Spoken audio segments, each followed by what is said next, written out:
Okay, ஆமாம் கண்ட ரோட்டில் நடக்க ஆரம்பிச்சிட்டேன். இன்றைக்கி நான் தான் அந்த ரோட்டில் முதல்னு நினைக்கிறேன். எந்த யானையும் பார்க்காம போகணும். ஒரே அமைதியாக இருக்குது.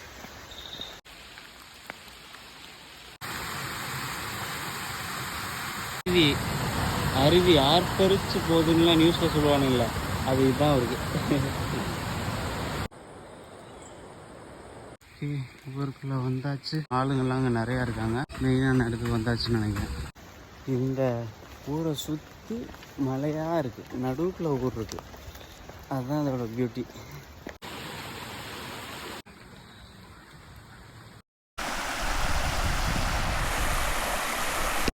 இதுதான் அந்த பாறை. நம்ம ரீச் ஆயாச்சு. தண்ணி அப்படியே கண்ணாடி மாதிரி இருக்குது.